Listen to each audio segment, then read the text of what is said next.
Welcome to All Caps.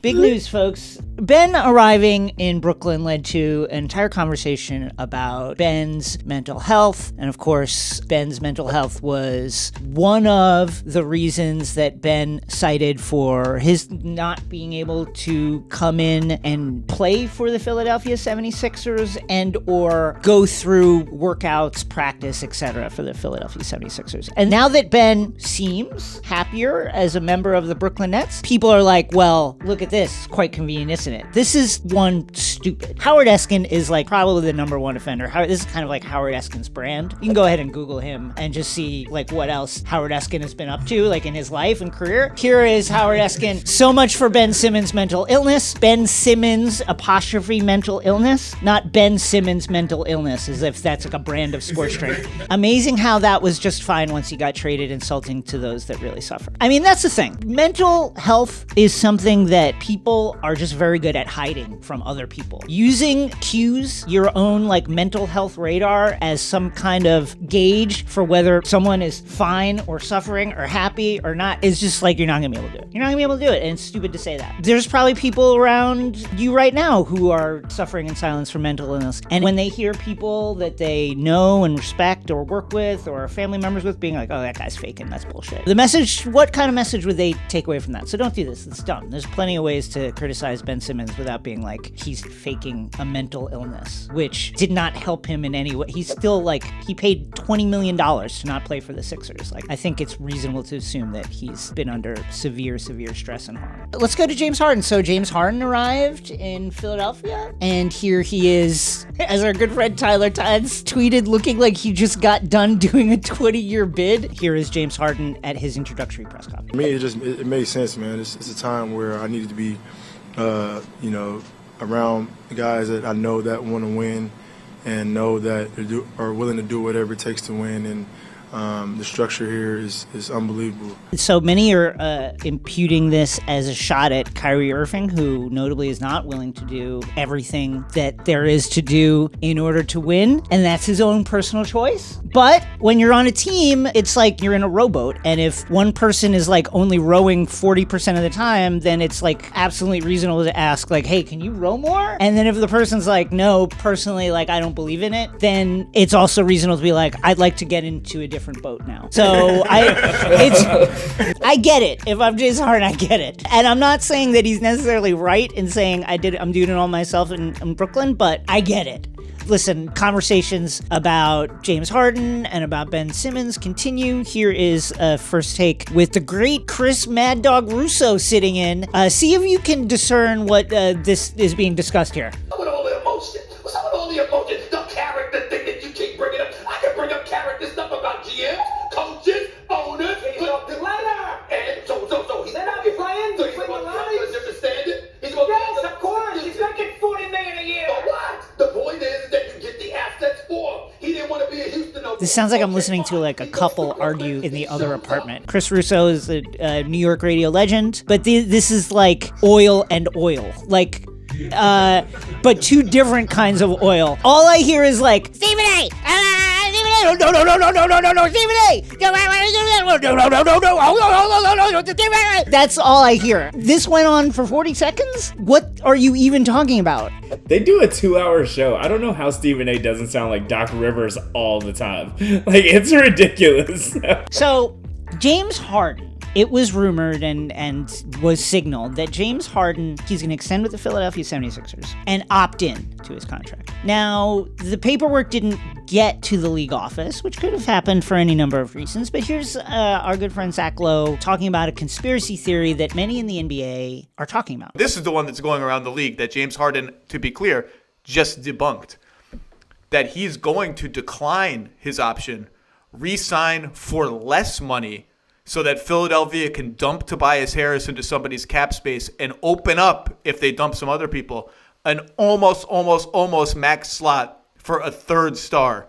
That's the one that's going around the league. And the people who say that are like, if that happens, some eyebrows at the league office might be raised. Again, James Harden says it's his intent to pick up the player option. I believe him. Maybe it was just a paperwork snafu. Well, so why is this important? One, because it would show that there has been probably significant planning around a reunification of James Harden and Daryl Morey for a while, probably extending to communications that must have been going on previous to James negotiating with Philly as a member of the Philadelphia 76ers, because it's kind of like this kind of information would be integral to a team's plans going forward. But of course, James Harden says that he's going to opt in. He just hasn't yet. But he will. But it just hasn't happened yet. But it will happen. But I missed the deadline. But I'm going to do it. And I've never, ever not done anything that I said I was going to do previously. That's never happened. So we'll see. All-Star Weekend is coming up. Anybody excited?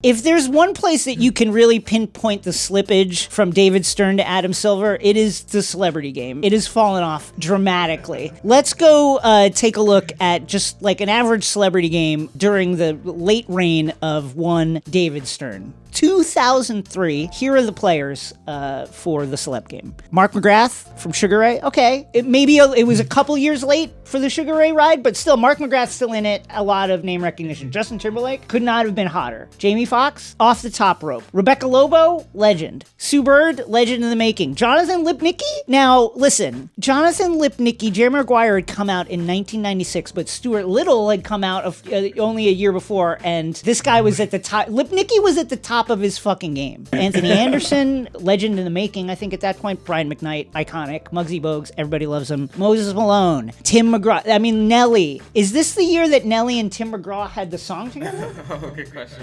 I might have led to it. He threw an oop and he was like, I got plans for you, Nelly.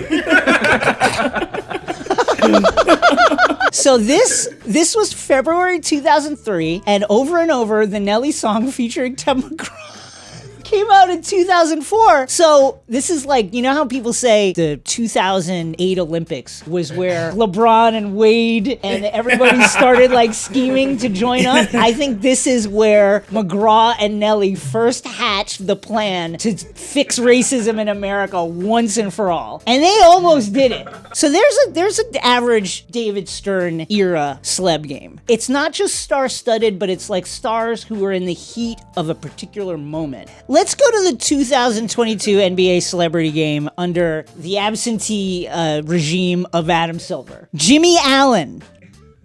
Anybody?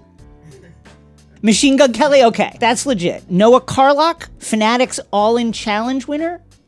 Anybody? I have no level of understanding what those words altogether means. Matt James of The Bachelor, first black bachelor of The Bachelor 2 seasons ago now. Alex Toussaint, Peloton instructor? Like, the basic formulation for the celeb game should be, you are not getting more famous by being in the celeb game. You come to it with a level of fame already. I shouldn't discover you through the celeb game.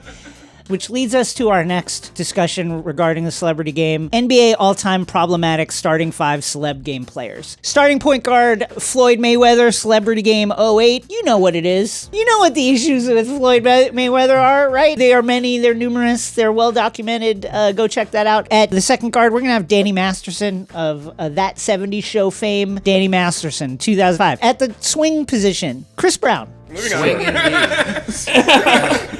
2006, celeb game class of 2006. You know what it is. At the forward, 2010, Dr. Oz. Is he a doctor? And can a doctor say such manifestly irresponsible and not medically sound things all the time? Dr. Oz. And then finally, in the center position, Trey Songz. Trey Songz.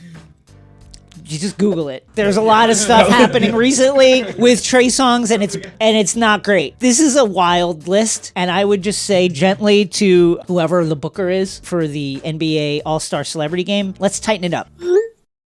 So, terrible news. The Celtics are good. It was really fun for a while when it looked like they were bad, and Ime Udoka was like wandering the sidelines looking very confused, and we could joke about how Brad Stevens was out of his depth in the front office, and he may still be. But unfortunately the Celtics, they just put a 50-point drubbing on the Philadelphia 76ers. So I can't ignore it anymore. So For our next segment, we'd like to welcome on our good friend and number one Celtics fan, Mike Mulloy, to talk about his beloved Celtics in a new installment of Anal ASMR, where analysis and ASMR come together. And we're doing this in this format so I don't have to listen to Mike scream at me about how good the Celtics are. Here we go.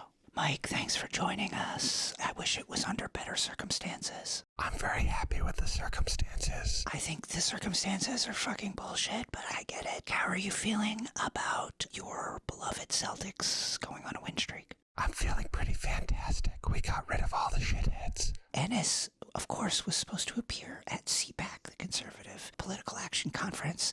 He has recently said, I need to figure out this NBA stuff first. Can you help Ennis figure anything out, Mike? Is there anything that you can help shine a light on? No, because I don't want to. Mike, I can't let you brush this off. What is an adequate return for Marcus Smart? Giannis, if they throw in a few, fillers. Let's talk about Kevin Garnett's recent comments. Kevin, wait, is this like ball sack sports? Why is there a ball sack sports link in here? Hold on. Who put a ball sack sports link in the rundown? Whoever it is, come into this ASMR. Fox News level of fact-checking. Surrey. On this program. Surrey. Yeah. I'm very appreciative of everything Ball Sack Sports does in the media landscape. That being said, how did this happen? Well, we put the show together in like an hour right before it starts. And sometimes I have to scramble and just find any link that works. Do you mean to tell me, for the second time, this show you have been taken in by a Ball Sack Sports link? Is that what I am to understand? What can I say? Can you just play it off like I didn't do that? We're going to have a meeting about media literacy after this. Why don't you Mike, just berate me about how much better the Celtics are than the Knicks? Just go off on That's a very low bar to hurdle, but I will do it. I will leap over it like a graceful gazelle. Your Knicks stink. How about Obi Toppin, who can't shoot outside of the rim? He can dunk it, but that's it. And I guess Evan Fournier, congratulations, you got him so you could beat us and then never do anything again. That's definitely worth $20 million a year. Fuck you, Mike. Eat shit. I hope Brad Stevens gets his dick caught in a filing cabinet every night. Before I go to bed, I say my prayers. And I pray directly to the Lord Jesus Christ, my Savior, that you will experience nothing but pain only regarding the Celtics, and that pain will be like a spike inside your testicles that grows and grows and grows. But I love you, Mike. Thank you for joining us. Thank you for having me, Jason. If you watch this show and you don't know this by now, then there's something like maybe medically wrong with you. So get it checked. It's an Underdog Fantasy's pick'em game. And it's the easiest and most fun way to spice up your NBA season. Just pick over or under on your favorite or least favorite player's stats, and you can win up to 20 times your money in a single night. Underdog keeps it super simple with their easy-to-use website and mobile app. Pick between 2 and 5 players, and you can take home some cold, hard cash. Not many NBA games this week, but you can wager on players in the All-Star game. How many points will Kevin Durant score? What's going on in the celeb game? I don't know. Use code ALLCAPS and get your first deposit doubled by Underdog. Sign up and play today. In other news, just in case you were wondering if the Pelicans were doing anything, they are. Or they at least want you to know that they could have done stuff. Here is Jack Maloney over at CBS. Pelicans tried to trade up for Ja Morant in 2019 and pair with top draft pick Zion Williamson, per report. Here's the quote from the New Orleans Times-Picayune. The Pelicans were intrigued by the possibility of pairing AAU teammates Williamson and Morant together in 2019, sources said. They had number 1 and 4 picks in that draft, and they offered the Grizzlies multiple packages that included the 4 pick. All of their offers were buffed. If the Grizzlies had accepted any of the Pelicans' pick for the number 2, Williamson and Morant would be teammates. Instead, the Grizzlies wisely held on to it. I love that the leak here from the Pelicans is like, hey, we were going to do something really cool, but we didn't get to do it. This is like being like, man, no bullshit, but I had the idea for Lord of the Rings like first. Myles Turner. Myles Turner his social media has been going fucking crazy, like on all levels. He's throwing out like thirst posts. He's throwing out funny posts. Who is recording this particular video? We don't know. Like, he's got a team and he's got a strategy, and here he is doing it. The beast awakens. got nice early morning, so chef has made breakfast to go for me. Pull up to the practice facility, see some random bow-legged guy. Eye scanners, pretty dope. Best job in the world, folks. This is my office. I walk in and I see what time my treatment is. I'm with Carl, and that's Carl, by the way, one of the best in the business. Right after treatment, I like to see how much I weigh, 258, big body bends. Then I warm up the breakfast that chef got me, bada boom. Can I get a bada bing? That looks like trash. That's okay. So here is Myles. That's what Myles is doing. A recent response by Mo Bamba, the legendary Mo Bamba, to this post. The lotion and the tissue right on the bed. That's right. If you zoom in on the opening scene here, right next to the bed, you will see Myles' glasses. Got his glasses next to the bed. He's got some kind of wicker basket. What do we think that is? Trash? Is there a candle in there? Trash candle? You put a candle inside a wicker basket? That's maybe that's where he. Maybe no. Sorry. But notice, of course, the lotion as if he is in a scene in the middle of the 40-year-old virgin. Here is the lotion and the Kleenex. To which I would say, isn't that where it's supposed to be, Mo? That's where you have it. That's where that stuff belongs. And I'm glad that lets you know that Myles Turner respects himself and he cares about himself. Okay, so here is some in-arena entertainment from the Phoenix Suns game day staff. They put a electric guitar filter over whoever it is that they're showing on the Jumbotron. And here is my guy who's going crazy. Yeah, crotch chop, and then Aaron, as our resident Suns fan, of course, Suns in 4 guy is a legend in the pantheon of Suns audience in arena fans. Where does two-hand chugging on a hog guy rate in terms of the pantheon of all-time great Suns fans? I mean, as far as the vibes out here right now, everybody's just. They're just best having team a blast. of the NBA. You know, like, I'm like, the vibes are letting it fly right now. So I'm just saying, like, as of right now, he might be at the top. He's really going, and I gotta say, he's put a lot of thought into this. He has put thought into what he's doing, and shouts to two-hand technique guy at the Suns game. Fucking yeah, that Suns was an example of a moment choosing the man.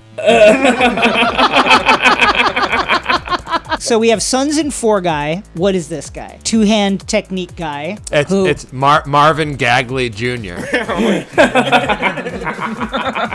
Sloppy Toppin. Jason Kid Swallower. Ryan Throatright. Oh my god. Okay, that was great.